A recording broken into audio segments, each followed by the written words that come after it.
They are either a boom that will mint a lot of money, or that's just a bubble which is just waiting to go bust. But apart from that, very few people know what it is. Let's try to learn by asking 9 basic questions about it to me, Gaurav Kaushik.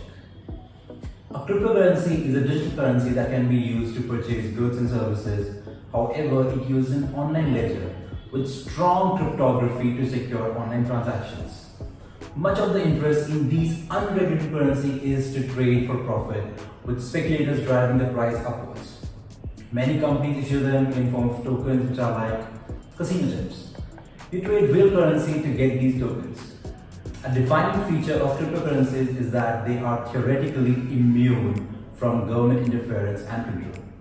Cryptocurrencies work using a technology called blockchain. It's a decentralized technology spread across many computers that manages records and transactions. It's a growing list of records called blocks that are linked together using cryptography. Each block contains a cryptographic hash of the previous block, a timestamp, and a transaction data. They are resistant to modification of their data because once recorded, the data cannot be altered retroactively without altering all subsequent blocks. This makes it extremely secure. In 1983, the American cryptographer David Chaum conceived an anonymous cryptographic electronic money called eCash.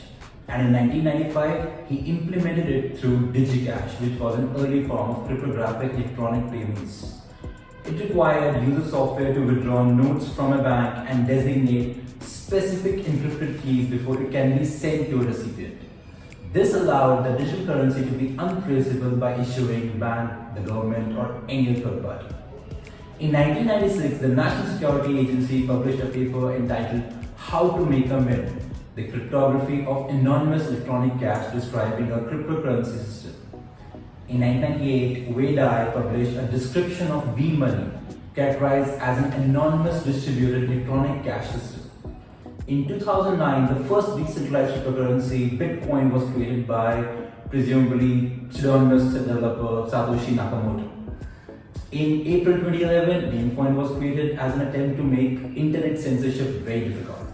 Soon after, in October 2011, Litecoin was released, and it was peer coin that used a proof of work, proof of stake hybrid. On 6th August 2014, the UK announced its treasury had been commissioned a study of cryptocurrencies and what role, if any, they could play in the UK economy. The study was also to report on whether regulations should be considered. According to Jan Lansky, it should fulfill 6 conditions. The system does not require central authority, its state is maintained through distributed consensus. The system keeps an overview of cryptocurrency units and their ownership. The system defines whether new cryptocurrency units can be created. If new cryptocurrency units can be created, the system defines the circumstances of their origin and how to determine the ownership of these new units. Ownership of cryptocurrency units can be proved exclusively cryptographically. The system allows transactions to be performed in which ownership of the cryptographic unit is changed. A transaction statement can only be issued by an entity proving the current ownership of these units. If 2 different instructions for changing the ownership of the same cryptographic units are simultaneously entered, the system performs at most one of them. There are more than 4,000 cryptocurrencies, and most of them are completely unheard. Bitcoin, Ether, Ripple, Litecoin are some of the more popular ones. Most of the cryptocurrencies have very little trading volume, while some enjoy massive popularity. They are seen as currency of the future, and its supporters are racing to buy them before they become expensive. They almost remove central banks from the equation, as over time they tend to reduce the value of money through inflation. Cryptocurrency advocates often highly value their anonymity, citing benefits of privacy like protection for whistleblowers or activists living under repressive governments. Blockchain is perceived to be way more secure than traditional systems owing to its decentralized processing and recording systems. Many experts see blockchain technology as having serious potential for uses like online voting and crowdfunding, and major financial institutions such as JP Morgan Chase see the potential to lower transaction costs by streamlining payment processing. Speculators are interested because their value is going up, so they don't bother about its acceptance as a way to move money. Semi-anonymous nature of cryptocurrency transactions make them well suited for a host of illegal activities such as money laundering and tax evasion. Cryptocurrency blockchain are highly secure, but other aspects of a cryptocurrency ecosystem, including exchanges and wallets, they're not immune to threat of hacking. In Bitcoin's 10-year history, several online exchanges have been subject of hacking and theft, and sometimes millions of dollars through coins that's stolen. Cryptocurrencies are virtual and not stored on a central database. A digital cryptocurrency balance can be wiped out by loss or destruction of a hard drive if a backup copy of the private key does not exist. Since market prices for cryptocurrencies are based on supply and demand, the rate at which cryptocurrency can be exchanged for other currency can fluctuate widely. And since the design of many cryptocurrencies ensure high degree of scarcity, it can be a major issue. Some research has identified the cost of producing a Bitcoin requires an increasingly large amount of energy, which is likely proportional to its market price.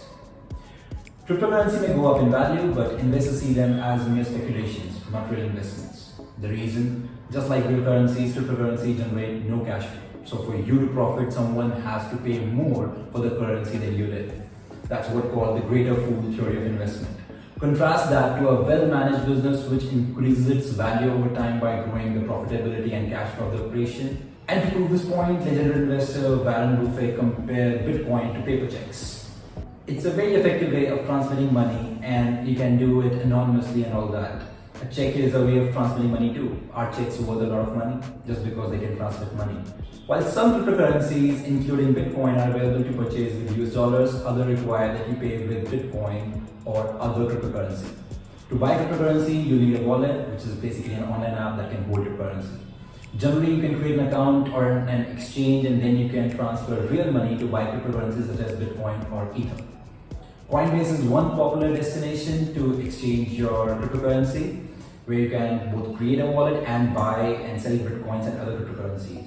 You can also use platforms like eToro, TradeStation, and Sophie Active Investing and WazirX.